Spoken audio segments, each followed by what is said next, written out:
Hello friends, मैं सुरेंद्र और आज आपके लिए फिर से एक नई वीडियो लेकर आया हूँ। तो फ्रेंड्स, आज की वीडियो में हम कंपैरेटर होता है उसके बारे में हम सीखेंगे और कंपैरेटर कैसे काम करता है उसके बारे में जानेंगे, प्रैक्टिकल भी करेंगे। तो यहाँ पर कंपैरेटर की आईसी बहुत सारी आईसी आती हैं जो जिसमें कंपैरेटर होता है, जैसे LM358 और LM741 और भी बहुत सारी जो आईसी हैं, LM258, LM2904, LM2904V, ऐसे बहुत सारी आईसी आती है। एक LM ये आपको एम्पलीफाई आईसी होती है 386 की, LM386 है वो है। तो बहुत सारी जो आईसी आती है उसमें आपने देखा होगा मैन होता है, कंपैरेटर होता है, ये सारी ओपन आईसी होती हैं जिनमें कंपैरेटर होता है। तो ये जो कंपैरेटर होता है वो कैसे काम करता है उसी के बारे में हम देखेंगे, सीखेंगे आज की वीडियो में। तो जो कंपैरेटर होता है उसका सिंबल कुछ इस टाइप से होता है।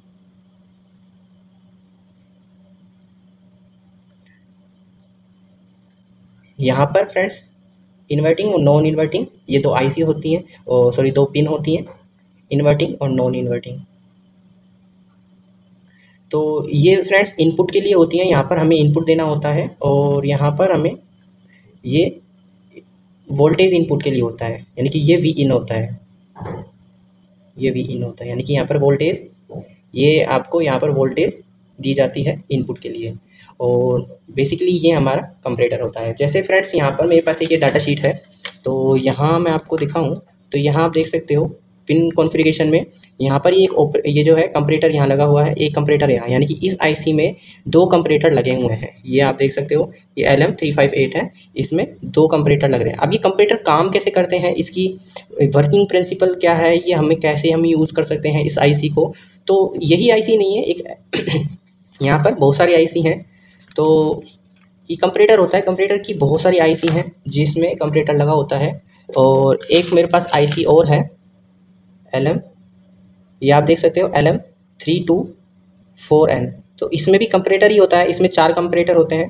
तो यहाँ आप देख सकते हो, तो कुछ इस टाइप से आईसी आती हैं, इनमें मैन यहाँ पर कंपैरेटर होता है। तो कंपैरेटर काम कैसे करता है वही अगर हम सीख जाएंगे तो हमारी जो आईसी है वो हम यूज़ कर सकते हैं, हम हमारे सर्किट के हिसाब से हम इसको यूज़ कर सकते हैं और हम हमारा कोई सी भी सर्किट है वो उसकी मदद से बना सकते हैं। तो ये कंपैरेटर काम कैसे करता है, तो यहाँ पर आपको अगर मैं बताऊँ तो आपने तराजू देखी होगी, तो इसका मैं थोड़ा एग्जांपल देके आपको समझाता हूँ। तो यहाँ पर ये हुक होता है, तो यहाँ पर कुछ इस टाइप से तराजू होती है जो पुरानी स्टाइल में होती है। तो यहाँ पर हम 1 केजी हम रखते थे कि 1 केजी हमने यहाँ पर वेट रख दिया और यहाँ पर हम सामान को तोलते थे कि हमारा 1 केजी हुआ या नहीं हुआ। तो अगर जैसे ज़्यादा हो जाता था तो हम उसमें उतार देते थे और उसको बराबर लेवल में लेके आते थे। तो ये जो तराजू होती थी तो वही चीज़ ये है, यहाँ पर ये हमें मैनुअली हम इस चीज़ को करते थे, यहाँ पर ये इलेक्ट्रॉनिक है, डिजिटल वर्ल्ड में ये कंपैरेटर है वो यही चीज़ होती है, यानी कि ये कंपेयर करता है किसी भी चीज़ को। अब यहाँ पर कंपेयर क्या हो रहा था, यहाँ पर हमारा ये जो कंपेयर कर रहे थे हम 1 केजी, यानी कि यहाँ पर एक वज़न रख दिया और ये वज़न से हम यहाँ पर इस चीज़ को कंपेयर कर रहे थे। ऐसे यहाँ पर दो ये इनपुट दे रहे हैं, तो यहाँ पर हम एक चीज़ को फिक्स कर देंगे, या तो इसको फिक्स करना है या हमें इसको फिक्स करना है। एक को फिक्स करके दूसरे से हम उसको कंपेयर करते हैं। तो यही यहाँ पर ये कंपैरेटर का काम करता है। तो कंपैरेटर कैसे काम करता है वो आपने जाना कि ये कंपेयर करता है।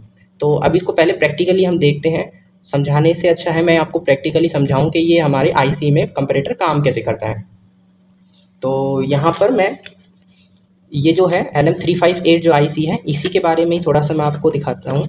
तो यहाँ पर आप देख सकते हो एक कंपैरेटर ये लगा है, एक कंपैरेटर ये है, सेपरेट दो कंपैरेटर हैं। तो यहाँ पर एक जो है 4 नंबर पिन और 5 नंबर पिन है, ये इनपुट है वोल्टेज इनपुट के। तो यहाँ पर ये जो है इन दोनों का सेम वोल्टेज इनपुट है, यानी कि हमें VCC पॉजिटिव और नेगेटिव सेम देंगे तो हमारी दोनों कंपैरेटर काम करने स्टार्ट हो जाएंगे। लेकिन हम किसको यूज़ करना चाहें, इसको या इसको, वो आपके मुताबिक है, ये सेपरेट भी हम इसको यूज़ कर सकते हैं। तो यहाँ पर मैं पहले ये वाला सेपरेट हम यहाँ पर ये कंपैरेटर को यूज़ करके देखेंगे कि ये कंपैरेटर है वो काम कैसे करता है। तो यहाँ पर आप देख सकते हो 1 नंबर पिन है वो आउटपुट है और 2 पिन है यहाँ पर, 2 और 3 है ये इनपुट है। इनपुट में ये प्लस माइनस की 2 है, ये प्लस माइनस क्या होता है ये भी हम वीडियो में समझेंगे। तो इसको अब प्रैक्टिकली करते हैं और प्रैक्टिकली मैं आपको इसको समझाता हूँ कि ये काम कैसे करता है। तो यहाँ पर आपने देखा कि ये थोड़ा सा तराजू की तरह ऐसे काम करता है। तो ये कैसे काम करेगा इसको हम प्रैक्टिकली समझते हैं। पर फ्रेंड्स जो LM358 आईसी है जिस पे हम प्रैक्टिकल करने वाले हैं, तो इसकी जो आउटपुट कॉन्फ़िगरेशन है वो कुछ इस टाइप से है, पिन कॉन्फ़िगरेशन जो इसकी है। तो यहाँ पर फ्रेंड्स जो 3 नंबर पिन है नॉन इन्वर्टिंग पिन है, 2 नंबर इन्वर्टिंग पिन है और 8 नंबर पिन पे V इन है पॉजिटिव और 4 नंबर पे V माइनस है, यानी कि यहाँ पर नेगेटिव, और 1 नंबर है वो आउटपुट देता है। बाकी का यहाँ पर 5, 6, 7 जो है वो हमारा दूसरा कंपैरेटर है। तो हम एक ही कंपैरेटर को यूज़ करके हम ये जो आईसी है इसके बारे में सीखेंगे। तो यहाँ पर ये जो 2 नंबर और 3 नंबर पिन है, इसी के बारे में थोड़ा-सा मैं आपको समझाता हूँ। तो यहीं से ही हमारा जो आउटपुट है वो मिलेगा। अब ये इन्वर्टिंग क्या होती है और नॉन इन्वर्टिंग क्या होती है, इसको हम समझ लेते हैं।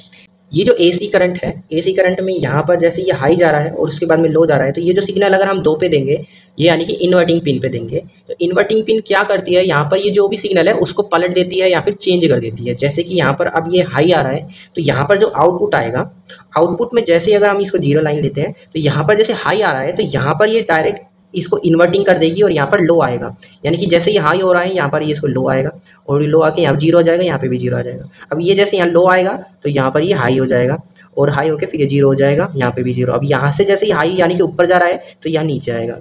तो ये ऐसे चेंज कर देगा, यानी कि यहाँ पर जो भी आउटपुट रहेगा वहाँ उसको चेंज कर देगा। यानी कि अगर यहाँ पर हम पॉजिटिव देंगे इसको, तो यहाँ नेगेटिव कर देगा, और नेगेटिव देंगे तो पॉजिटिव कर देगा, यानी कि उसको इन्वर्ट कर देगा यहाँ पर। तो ये जो आईसी है, आईसी में यहाँ पर जो भी आएगा उसको इन्वर्टिंग करके यहाँ पर देगा। ये इस वाली पिन का काम है। नॉन इन्वर्टिंग में अगर हम कोई भी इनपुट देंगे तो उसमें एज इट इज़ रहेगा, यानी कि जो को तरह रहेगा। यानी कि यहाँ पर अगर हमारा सिग्नल कुछ इस टाइप से आ रहा है, तो यहाँ पर जो आउटपुट आएगा नॉन इन्वर्टिंग, यानी कि 3 नंबर में नॉन इन्वर्टिंग जो आईसी है, जो पिन है नॉन इन्वर्टिंग वाली, तो यहाँ पर जो जैसा है, यहाँ पर भी इसको एम्पलीफाई ज़रूर करेगा, लेकिन ये सेम वेव फॉर्म बनेगा। इसमें जो का तो बनेगा, एज इट इज़ रहेगा, इसमें चेंज करेगा। ये तो नॉन इन्वर्टिंग और इन्वर्टिंग पिन है। अगर आपको पता नहीं रहेगा कि नॉन इन्वर्टिंग क्या होती है, इन्वर्टिंग क्या होती है, तो ये ऐसे यहाँ पर नॉन इन्वर्टिंग और इन्वर्टिंग कुछ इस टाइप से काम करती है। फ्रेंड्स, यहाँ पर मैंने ब्रेड बोर्ड पर सर्किट ये है जो हमने बना दिया। यहाँ पर मैं एक बार इसको आपको समझा देता हूँ। 2 नंबर हमारी इनपुट और 3 नंबर इनपुट है। ऐसे ही यहाँ पर फ्रेंड्स 5 नंबर, 6 नंबर, 7 नंबर, तो 7 नंबर हमारी आउटपुट है, 6 और 5 है वो इनपुट है। तो या तो यहाँ इसको यूज़ कर सकते हैं या इसको यूज़ कर सकते हैं, दोनों सेपरेट हैं। आप यहाँ पर कोई दूसरा सर्किट यहाँ पर कंट्रोल कर सकते हैं, यहाँ आप दूसरा सर्किट उसको कंट्रोल कर सकते हैं। अब यहाँ पर 8 नंबर और 4 नंबर पे हमने पॉजिटिव और नेगेटिव दे दिया है। अब यहाँ पर आप देख सकते हो जो आउटपुट है, आउटपुट पे हमने एक एलईडी लगा दी है। अब एलईडी को यहाँ पर नेगेटिव या पॉजिटिव कोई सा भी लगा सकते हो, वो आपके ऊपर है कि यहाँ पर आउटपुट आपको नेगेटिव चाहिए या पॉजिटिव चाहिए। तो यहाँ पर मैंने अब जैसे कि यहाँ पर पॉजिटिव लगाया है, पॉजिटिव पे यहाँ लगाया, और यहाँ पर अब ये जो नेगेटिव है वो मैंने यहाँ पर ग्राउंड कर दिया है एलईडी का। अब जैसे यहाँ पर पॉजिटिव आएगा तो हमारी एलईडी ग्लो करेगी। अब यहाँ पर पॉजिटिव कैसे आएगा, जब हम यहाँ पर ये जो सिग्नल है इसमें देंगे। अब ये सिग्नल कैसे देंगे, यहाँ पर ये जो 3 नंबर, ये जो है 2 नंबर है, 2 नंबर पर मैंने यहाँ पर 4.88, यहाँ पर 5 वोल्ट का तो नहीं है मेरे पास ये जीना डायोड, तो ये जीना डायोड है 4.88 करके यहाँ पर ये जीना डायोड है, इसका आउटपुट है। तो एक बार मैं चेक करा देता हूँ। यहाँ पर आप मीटर देखिए, तो आपको ये चीज़ तो समझ में आ गया होगा कि हमने सर्किट कैसे यूज़ किया है। और ये फ्रेंड्स ये डिवाइडर है, वोल्टेज को डिवाइड करेगा, तो यहाँ पर जो एक वोल्टेज है वो वेरी होगी, वो भी मैं आपको एक बार चेक कराता हूँ। तो यहाँ पर ये जो वोल्टेज आ रहा है जीनर के अक्रॉस, तो जीनर के यहाँ पर हम यहाँ देख सकते हैं 4.89 करके यहाँ पर हमारे जीनर यहाँ पर आउटपुट दे रहा है। अब यहाँ पर ये जो आउटपुट है हमने 3 नंबर पे दे दिया है। ये फ्रेंड्स हमें कंपेयर करेगा, यानी कि जैसे तराजू होती है, तराजू में 1 किलो 2 किलो जो हम बाट रखते हैं, वज़न रखते हैं, इसकी मदद से हम सब्जी तोड़ते हैं। तो ऐसे ही हम यहाँ पर ये जो है ये वज़न मान के चलो कि यहाँ पर ये जो हमारा 1 kg 2 kg है, ऐसे हमने यहाँ पर एक रेफरेंस के लिए हमने एक वोल्टेज इसको दे दी है 2 नंबर को। आप चाहे 3 को दे दो या 2 को दे दो, कोई फ़र्क नहीं पड़ेगा। मैं अब यहाँ पर आपको चेंज करके भी दिखाऊंगा कि 2 और 3 में हम देंगे तो क्या होगा। तो फ्रेंड्स यहाँ पर आप वीडियो में बने रहें, मैं आपको दोबारा बता रहा हूँ कि ये वीडियो आपके लिए बहुत ही ज़्यादा इंपॉर्टेंट होने वाली है। इससे आप कंपैरेटर है उसका A to Z सब कुछ समझ जाओगे अगर इस वीडियो पे बने रहोगे। तो यहाँ पर ये जो कंपैरेटर है इसी को हम देखेंगे कि कैसे काम करता है। तो यहाँ पर अब मैंने ये जो वोल्टेज दे दी है, ये दूसरा डिवाइडर है। यहाँ पर एक बार मैं इसकी वोल्टेज आपको चेक करा देता हूँ। तो यहाँ पर ये माइनस से, अब यहाँ आप देख सकते हो वोल्टेज कितनी आ रही है, 8.8, यानी कि कम आ रही है। यहाँ जो हमने आउटपुट ये दिया है इस पर कितनी आ रही है, ज़्यादा आ रही है, यानी 4.90 के करीब आ रही है, और इस पर कितनी आ रही है 4.8। अब ये जो वोल्टेज है इसको हमने 3 नंबर पे दे देना है, ये हमने 3 पे दे दिया।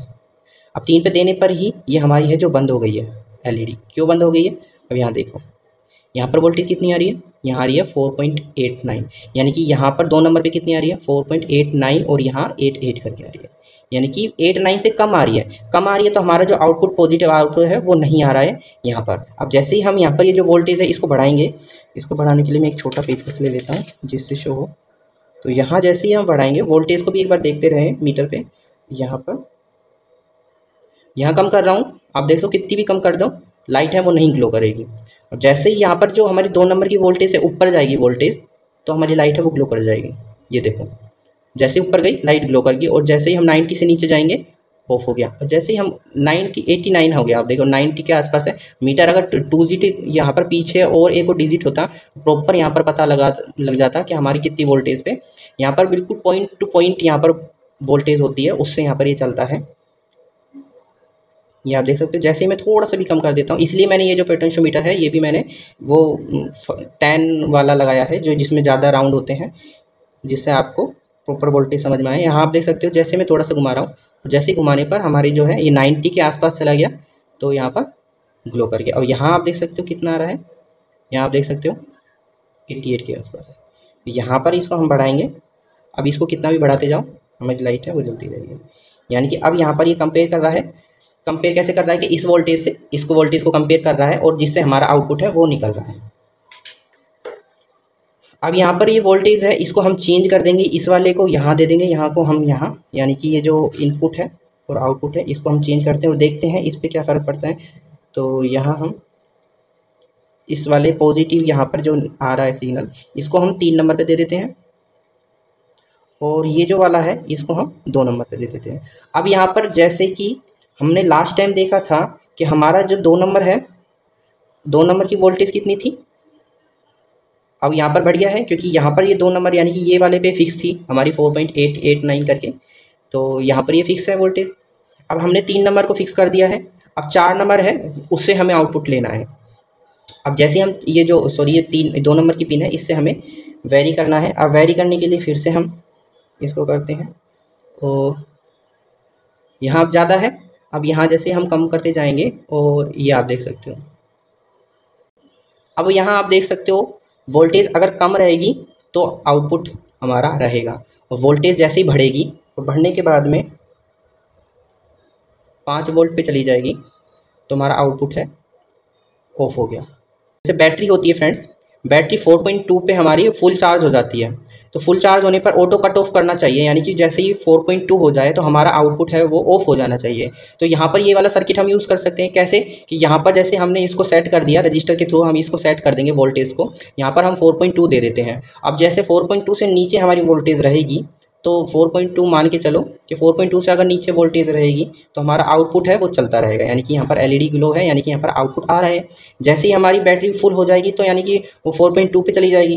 4.2 पे जाते ही तो यहाँ पर जैसे बढ़ रहा है वहाँ पर भी बढ़ेगा वोल्टेज, और जैसे ही बढ़ता जाएगा, और जैसे ही हमारा जो एक फिक्स किया है उसके बाद में वो कट ऑफ हो जाएगा ऑटोमेटिक। तो यहाँ पर जो है ऑटो कट ऑफ बैटरी का वो भी बना सकते हैं, यानी कि ऑटोमेटिकली वो बैटरी कट ऑफ हो जाएगी। अब यहाँ पर हम इससे कोई सी भी बैटरी को चार्ज कर सकते हैं, 12 वोल्ट, 6 वोल्ट, 9 वोल्ट, 12, 15, कोई सी भी 3 वोल्ट, 1.1, कोई सी भी वोल्टेज को हम इससे चार्ज कर सकते हैं। लेकिन यहाँ पर एक हमें रजिस्टर, जो पोटेंशियल रजिस्टर है उनको लगा के यहाँ पर वोल्टेज को सेट करना पड़ेगा, उसकी मदद से हम यहाँ पर ये जो बैटरी है बैटरी का चार्जर बना सकते हैं।